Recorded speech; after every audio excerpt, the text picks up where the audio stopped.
Boa noite a todos. O frio faz a união da gente também, né? Fica mais unidinho. Muito bem, é muito bom estar aqui pensando nas coisas da vida, pensando nas coisas do mundo, porque a religião ela serve para melhorar a gente. Não dá para ter plano B. A gente gosta de valorizar a religião porque agora a gente melhora de dinheiro, agora consegui trocar o carro, tive uma promoção. Gosta da religião porque consegue encontrar gente bonita. Quem não lembra do tempo que a gente ia pra missa e dava uma olhada para ver se encontrava alguém bacana? Quem nunca fez isso? São muitas coisas importantes da religião que falem na periferia, mas o principal é para a gente melhorar.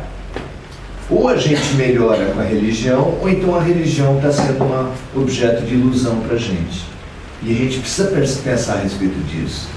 Se ela está ajudando a gente a se iludir a respeito da vida, é a religião que está errada, ou é a gente que está olhando a religião de uma maneira atravessada, né? A gente está fazendo a religião de uma maneira atravessada. E o homem fez muita coisa errada com o sobrenome de Cristo. Uma delas foi acreditar no inferno. Ainda hoje tem um monte de gente que acredita no inferno, né? Que por causa do erro cometido em uma vida, por causa do erro cometido em, às vezes, uma vida de 60, 70 anos, e não é nem 60, 70 anos, é um instante de uma vida. Porque às vezes a gente faz muita bobagem em um pequeno instante. É o chamado crime passional. Entra uma pessoa na sua casa, ou então no trânsito, você num ato de loucura, sai do seu carro, mata alguém, e por causa disso você vai arder um azeite por toda a eternidade. Olha o que a mente humana conseguiu criar. Isso é um negócio muito sério que aconteceu na vida da gente. Porque qualquer pessoa que tenha mínimo pensamento na cabeça fala assim, espera um pouquinho, Jesus falou que a gente deve perdoar e usou um símbolo 70 vezes 7. O que será que Jesus quis dizer quando falou que a gente deve perdoar 70 vezes 7 vezes? Será que cada um de nós tem que ter um caderno para falar, perdoei uma, perdoei duas, perdoei... E isso é por pessoa, imagina, ter um caderno por pessoa, para você ir fazendo uma conta de quantas vezes você perdoou aquela pessoa. Será que é isso que Jesus quis dizer? Claro que ele quis falar que nos cabe perdoar infinitas vezes. Infinitas vezes. Então Jesus ensina que nós devemos perdoar infinitas vezes e Deus... é pior que nós, porque não perdoa nunca. Como é que a gente pode entender que Deus, se Deus for pior que a gente, tem alguma saída para o mundo, gente? Não pode. Deus não pode ser pior que a gente. Mas o que o homem criou, Deus ensinou a perdoar, e o homem criou um inferno que torna Deus pior que a gente. E pior ainda, além de ele não perdoar, ele é torturador. Porque para ver uma pessoa ardendo no azeite quente por toda a eternidade, é porque gosta de ver a gente sofrer. Imagina Deus achando bacana ver um monte de gente sofrer. E pelas contas da gente, a maioria vai para o inferno, não é? É só você analisar o comportamento das pessoas e da gente mesmo, infelizmente. Ou alguém acha aqui que está pronto para ir para o céu? Purinho, purinho. E não assim, esse negócio de céu também é complicado, hein? Vamos concordar. Se você teve alguma vez um vizinho músico na tua vida, tocava guitarra, tocava bateria, tocava saxofone, não tem um momento que dá nos nervos? Agora imagina você ficar ouvindo blém, blém, blém de anjinho tocando água nas nuvens por toda a eternidade. Será que isso é bem o céu? E blém, blém, blém, tudo bem, se ele tocar bem, uma semana vai, né? Se ele tocar muito bem, um mês inteiro ouvindo blém, blém, blém, ok. Mas e depois disso? Que céu é esse?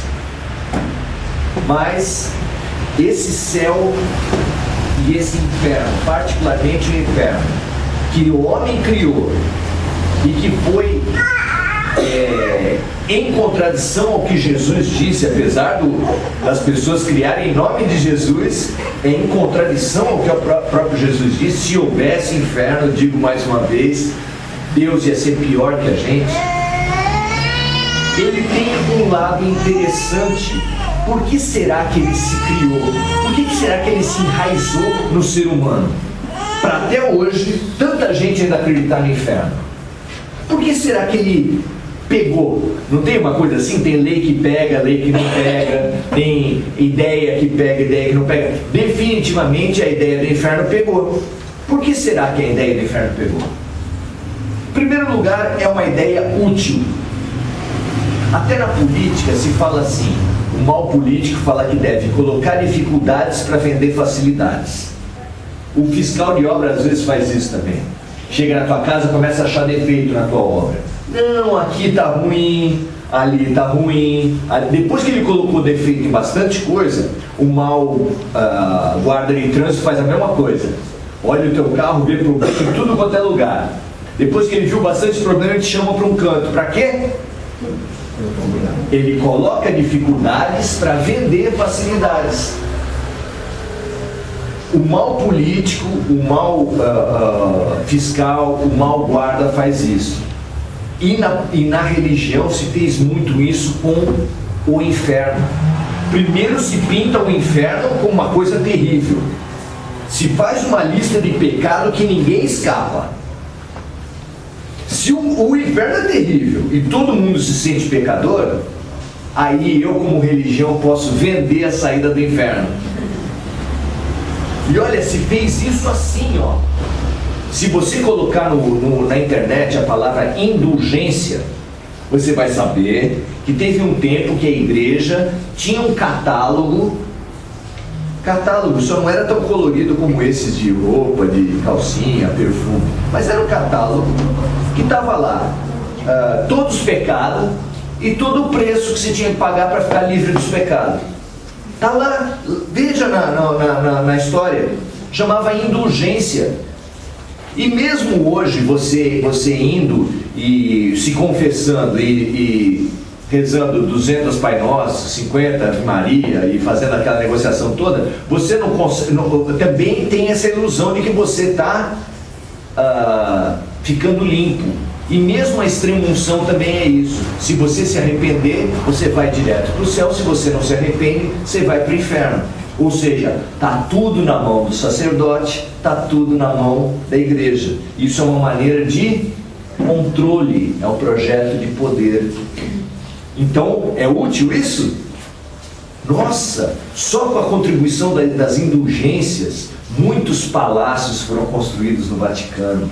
A Capela Sistina foi construída. Então, em primeiro lugar, o inferno pegou porque é uma ideia útil. Religiosa? Nem tanto, mas útil. A segunda questão é que nós adoramos o inferno. Fala a verdade.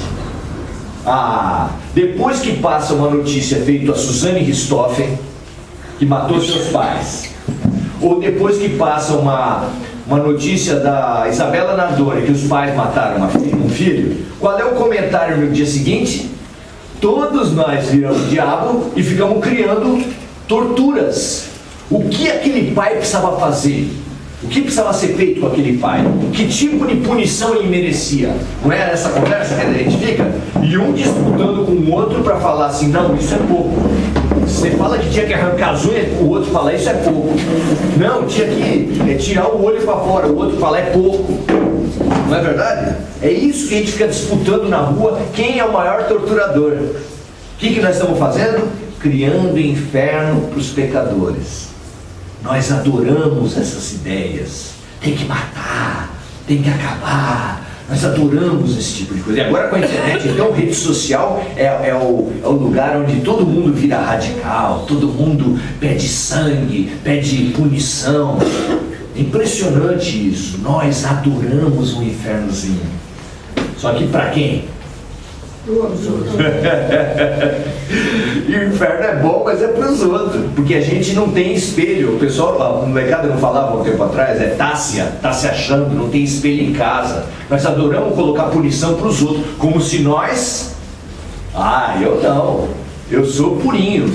A gente se esquece, nós gostamos de Jesus até a página 2, até o que convém a gente. A gente se esquece que teve uma passagem que apresentaram para Jesus uma mulher adúltera. É o único caso de uma mulher que adulterou sozinha. Nunca aconteceu na história da humanidade uma mulher que tenha adulterado sozinha. Adulterar é você ter uma relação não reconhecida pela sociedade. Como é que você pode ter uma relação sexual sozinha? E aquela mulher foi apresentada no meio dele para ser apedrejada. Cadê o homem que adulterou com ela? Ninguém nunca viu. Ninguém nunca soube.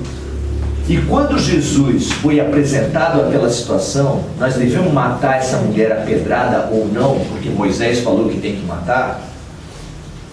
Ele estava entre duas situações terríveis, porque se ele falasse tem que matar, ele seria contraditório com a doutrina de amor que ele já tinha espalhado por toda a Palestina.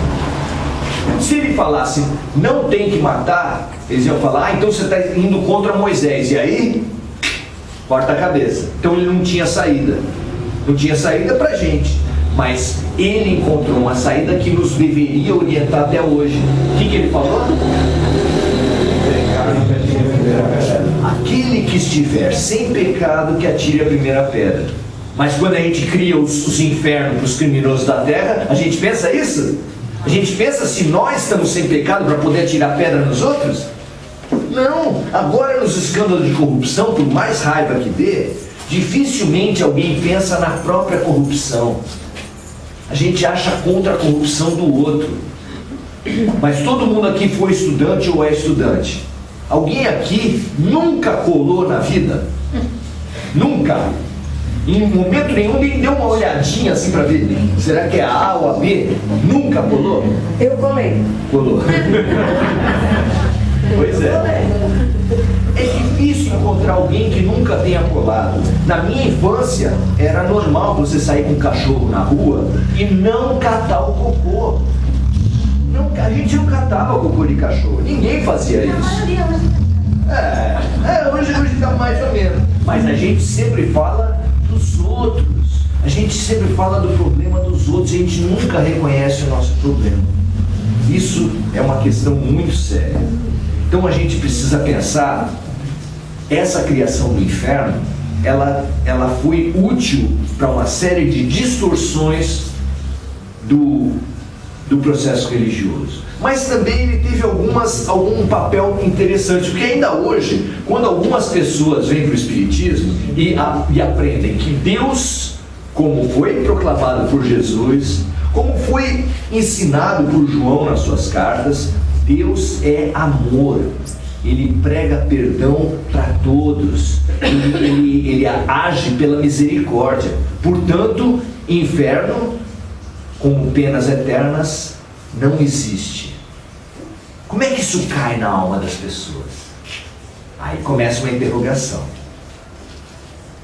Então Deus, não é mentira que Deus pune por toda a eternidade as pessoas, que Deus estabelece tortura para as pessoas. Aí a gente lê o primeiro livro, quem lê o primeiro romance espírita que fala de umbral, as pessoas falam, não tem o inferno, mas tem o inferno dos espíritas, que é o umbral. E aí começa a voltar todo o esquema de novo na cabeça das pessoas.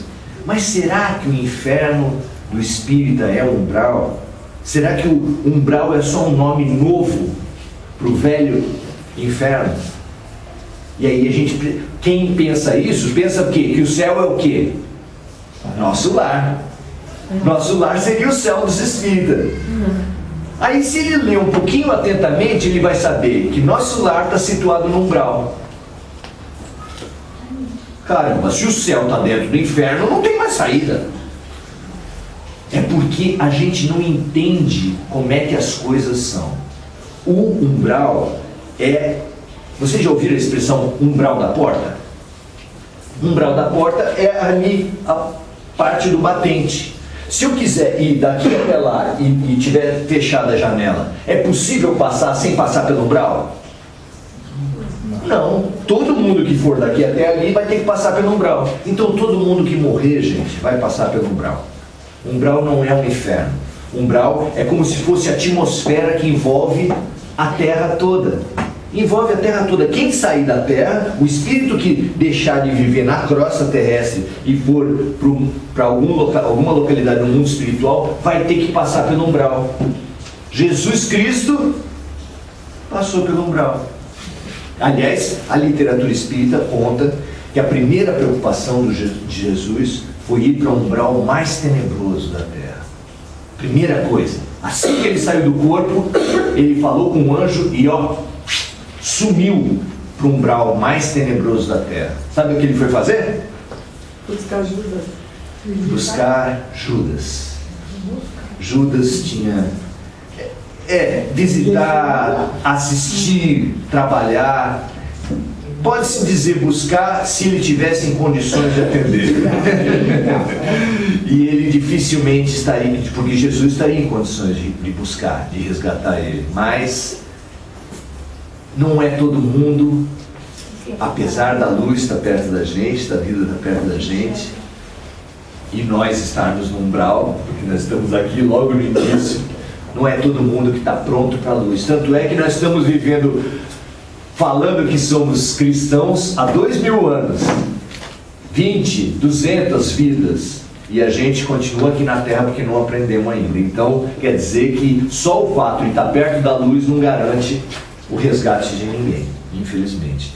Pois, então, nós precisamos entender que algumas pessoas falam assim: se eu tenho toda a eternidade para aprender, porque com o Espiritismo inverteu a lógica. Se eu podia arder na fogueira eterna por toda a eternidade por causa do crime cometido em 50 anos, agora eu tenho toda a eternidade para aprender. E tem gente que fala assim: se eu tenho muitas vidas para melhorar, eu não tenho pressa. Eu preciso melhorar agora, vou deixar para outra. Né? Se faz 10 vezes no cartão, vamos empurrar a dívida para frente, a gente não precisa pagar agora. Por que pagar agora? Não é verdade? Vamos tocar para diante. Vamos dar um drible em todas as dificuldades que tiver, tudo que eu puder, eu dou um jeitinho, né? E vamos dar um jeitinho. Todo mundo dando um jeitinho. Se puder pegar um dinheirinho que não é bem certo, também não tem importância, vai ter outra vida. Se eu tiver que pisar no calo de alguém e me vingar de alguém, não é muito certo, mas vai ter outra vida. E aí a pessoa vai empurrando. Se o Espiritismo, se a visão da eternidade servir para alguém, está se escurando, se escondendo atrás das vidas sucessivas, essa pessoa precisa acordar. E na verdade todos nós precisamos acordar. Porque se nós não aprendemos até hoje, apesar de saber bastante, porque todos nós aqui temos cultura evangélica, é impossível que alguém aqui nunca tenha ouvido uma passagem do Evangelho. No mínimo uma passagem que fala assim: mestre, nos ensina a orar. E ele fala assim: Pai nosso que estás nos céus, santificado seja o vosso nome. Todo mundo conhece essa passagem do Evangelho. Foi ensinada pelas avós, pelas tias. Nós sabemos isso. Então, nós precisamos entender qual é a razão da gente evoluir. Porque quem se controlava por medo do inferno, e quem não se controla mais porque não tem inferno, ele não age pelo que ele acha certo. Ele age por medo do que acontece. Então é assim, intervalo na escola, tá fazendo aquela fila da merenda, um atrás do outro, o inspetor de aluno olhando, todo mundo olha para o inspetor. Daqui a pouco aparece alguém: inspetor, telefone para o senhor. Aí ele sai. Como é que fica a fila? É bico, puxa o sutiã da menina da frente, dá um bico, pega o menino mais fraco e põe para trás. Ali que revela quem é quem. Porque eles estavam na fila tudo comportadinho porque eles achavam que a fila é a maneira certa? Eles estavam na fila por medo. Pelo que você faz as coisas certas? Porque você acha que é o certo ou você faz por medo? Você nunca se pegou olhando para ver se tem guarda na esquina para passar no sinal vermelho? Nós precisamos pensar a respeito disso.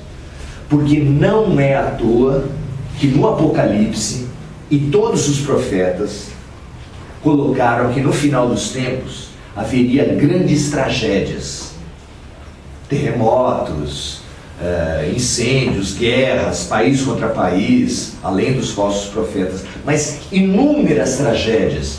Por que a tragédia é boa para selecionar o joio do trigo? Para saber quem é realmente bom e quem é realmente ruim.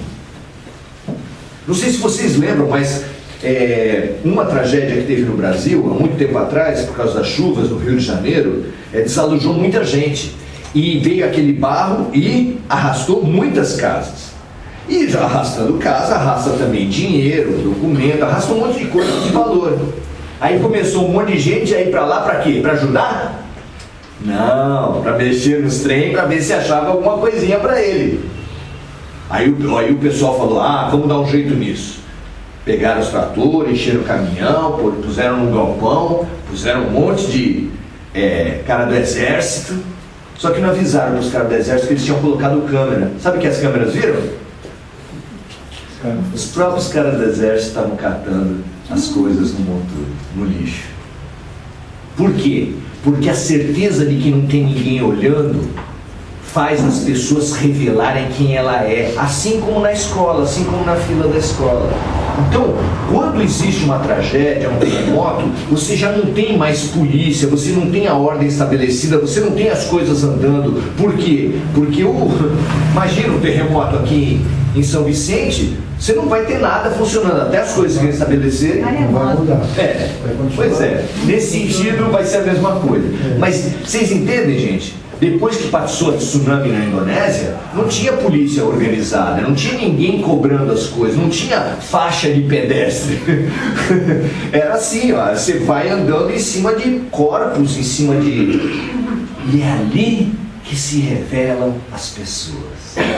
Aluno que fica na fila, na boa, respeitando os outros, quando o inspetor saiu, esse interiorizou o que é certo e o que é errado.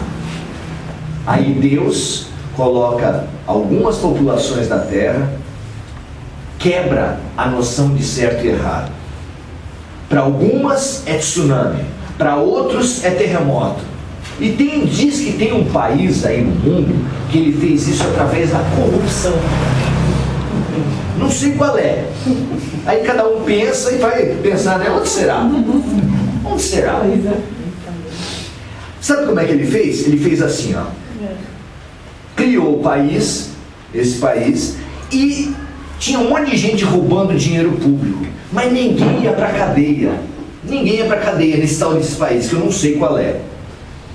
Aí, como essas pessoas roubavam e não iam para a cadeia, todo mundo se sentia autorizado a roubar também. E aí, o terremoto desse país, lógico, Brasil, foi vencendo a corrupção. Porque quando os líderes se corrompem, os liderados, que não têm ainda o valor dentro da cabeça, o que eles fazem? Vamos fazer também, está tranquilo, se eu não fizer vai ter gente que aceita, e vai dando todas as desculpas para ser errado também. Agora as coisas podem estar mudando. A gente não pode dizer que estão mudando ou não estão mudando.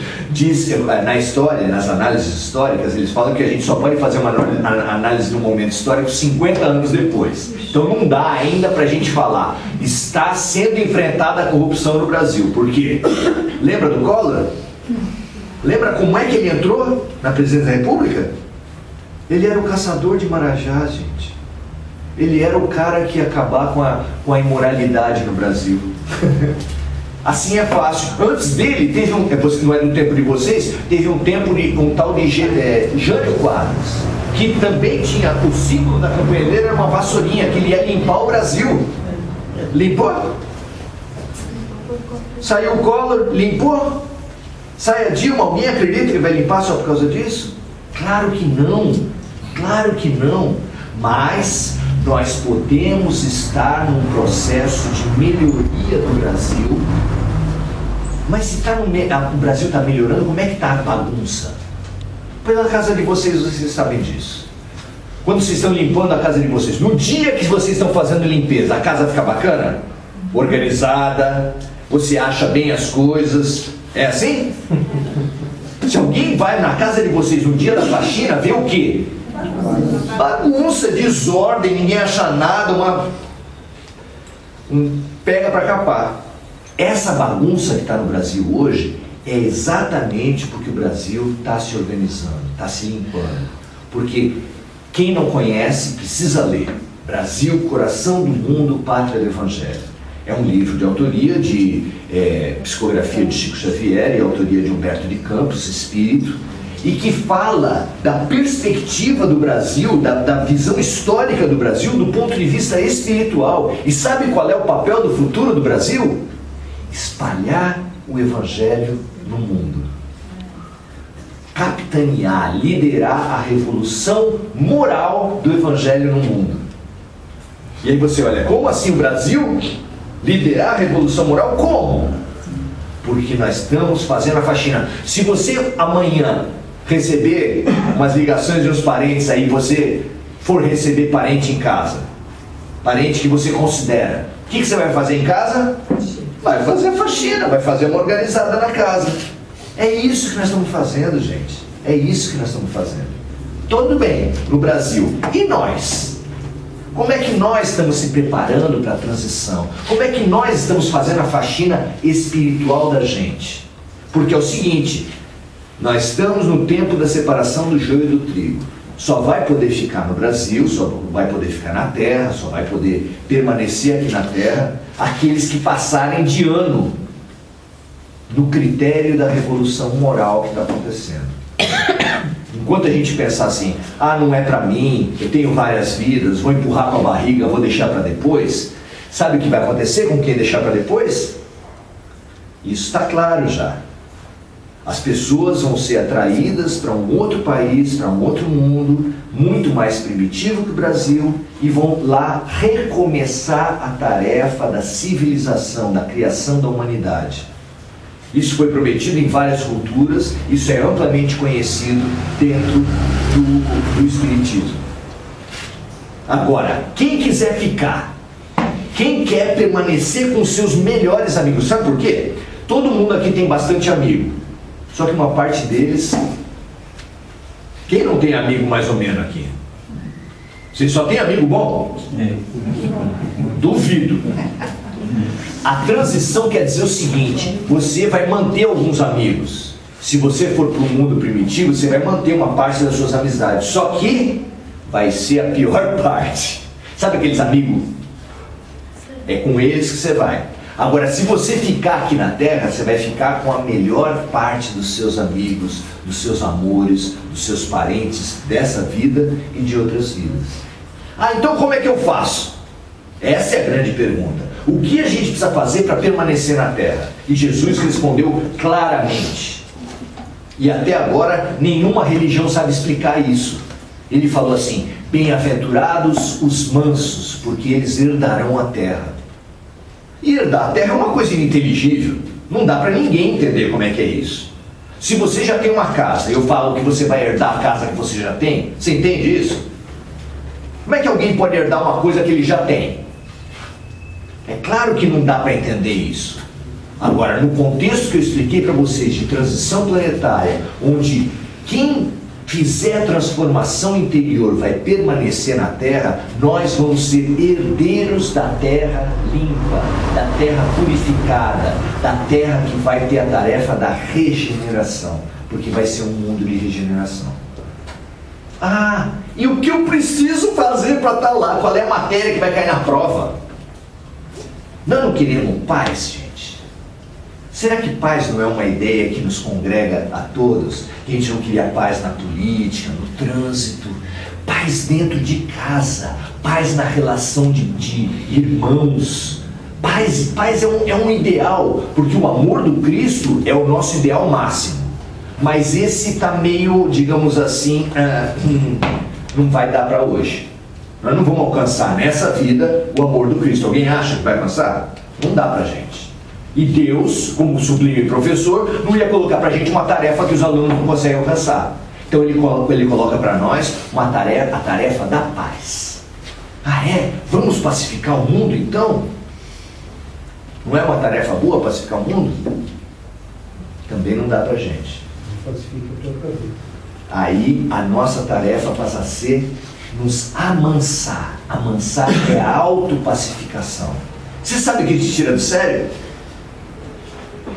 Se não sabe, meu amigo, você vai se desconhecer quando você vai ver se já está em cima de uma pessoa com um pedaço de pau batendo na cabeça dele e vai para uma penitenciária. A penitenciária está cheia de gente que foi para lá porque falaram isso, falaram aquilo, porque sempre tem um xingamento que quebra a pessoa.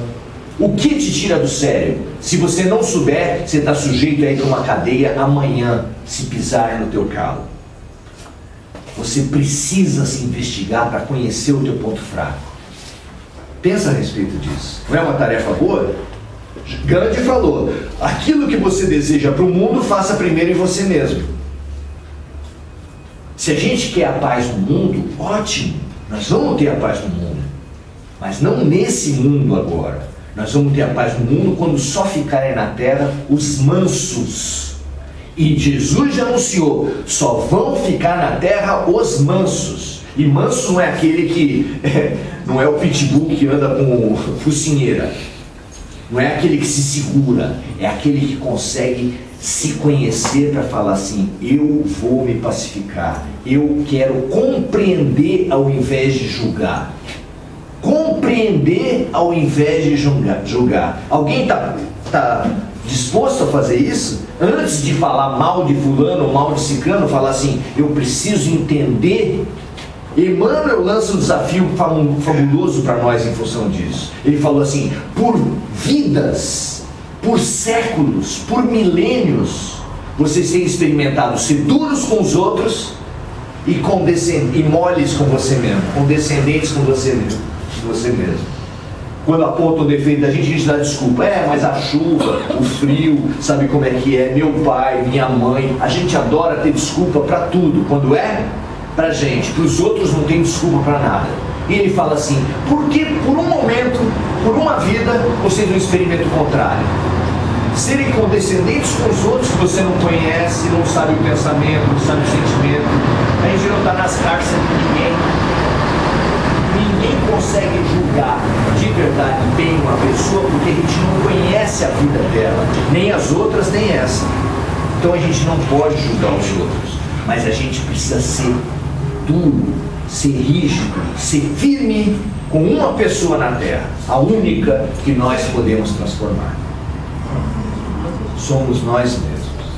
Não dá mais para passar a mão na cabeça.